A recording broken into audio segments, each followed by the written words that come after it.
एक बार की बात है, कुछ साइंटिस्ट ने मिलकर के एक बहुत ही इंटरेस्टिंग एक्सपेरिमेंट किया। उन्होंने क्या किया कि एक बहुत बड़ा सा पिंजरा लिया, उसके अंदर 5 बंदरों को रख दिया और वहां पर एक सीढ़ी लगा दी।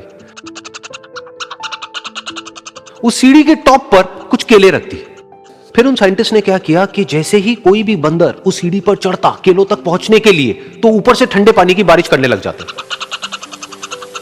तो जैसे ही वो ठंडा पानी गिरता उस बंदर के ऊपर जो कि सीढ़ी पर चढ़ रहा था, वो फटाफट से नीचे आता तो पानी बंद हो जाता। फिर दोबारा से कोई और बंदर उस सीढ़ी पर चढ़ता उन केलों तक पहुंचने के लिए, दोबारा से यही होता। दोबारा से ऊपर से ठंडे पानी की बारिश होती, वो बंदर जैसे ही नीचे आता दोबारा से बारिश बंद हो जाती। तो बंदरों ने इसका मतलब यह निकाला कि जैसे ही कोई भी सीढ़ी पर चढ़ता है तो ऊपर से ठंडा पानी गिरता है। फिर उसके बाद में जैसे ही कोई भी बंदर उस सीढ़ी पर चढ़ने की कोशिश भी करता तो बाकी के बंदर सब इकट्ठे होकर के उसको पकड़ते, उसको मारते, उसको पीटते और उसको नीचे गिरा देते। फिर दोबारा कोई कोशिश करता, दोबारा उसके साथ भी ऐसा ही होता। फिर उन साइंटिस्ट ने क्या किया कि उन 5 बंदरों में से एक बंदर को उस पिंजरे में से निकाला और उसकी जगह एक नए बंदर को उस पिंजरे के अंदर डाल दिया। अब उस बंदर को नहीं पता था कि यहां पर क्या खेल चल रहा है।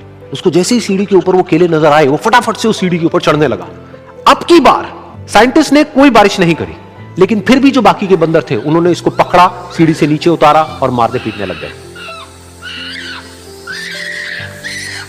इस बंदर को समझ नहीं आया कि मेरे को क्यों मारा जा रहा है, तो उसने दोबारा कोशिश करी। जैसे उसने दोबारा कोशिश करी, दोबारा से उन 4 बंदरों ने वही किया।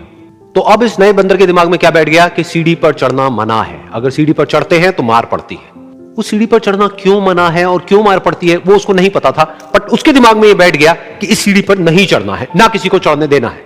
फिर दोबारा से उन साइंटिस्ट ने क्या किया कि जो पुराने 4 बंदर थे उसमें से एक बंदर को निकाला और एक नए बंदर को उसी जगह पर डाल दिया।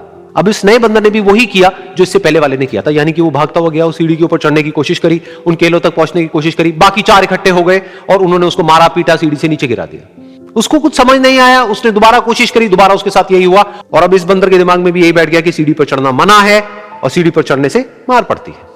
फिर साइंटिस्ट ने एक एक करके जो पुराने 3 बंदर बचे हुए थे उसमें से भी एक एक करके उन बंदरों को निकाला और उनकी जगह पर 3 नए बंदर आ गए। अब ये 5 बंदर नए थे और किसी को भी ये नहीं पता था कि उस सीढ़ी पर चढ़ना मना क्यों है, लेकिन उन सबके दिमाग में बैठा हुआ था कि सीढ़ी पर चढ़ने से मार पड़ती है। तो कोई भी कोशिश नहीं कर रहा था, जबकि अब कोई ठंडे पानी की बारिश भी नहीं हो रही थी। वो चाहते तो आराम से उस सीढ़ी पर चढ़ते, केले तोड़ते और आपस में बांट करके खा लेते। बिल्कुल ऐसा ही हम लोगों के साथ भी होता है, यानी कि इंसानों के साथ भी होता है। हजारों साल पहले कोई प्रथा बनी होती है, कोई रीति रिवाज होता है जिसके पीछे कोई ना कोई वजह होती है, लेकिन वो वजह खत्म होने के बाद भी वो प्रथा चलती रहती है, वो रीति रिवाज चलते ही रहते हैं। किसी में इतनी हिम्मत नहीं होती है ये पूछने की कि हम क्या कर रहे हैं, क्यों कर रहे हैं, बस सबको ये पता होता है कि ऐसा ही होता है। तो वो एक्सपेरिमेंट जिसके बारे में अभी मैंने आप लोगों को बताया, यानी कि वो बंदरों का एक्सपेरिमेंट, उसमें तो बेचारे बंदर हैं, जानवर हैं, उनको नहीं पता है कि क्वेश्चन कैसे पूछते हैं। लेकिन अगर हम इंसान होने के बावजूद भी क्वेश्चन ना करें तो हमारे में और जानवरों में क्या फर्क है? सोचिए।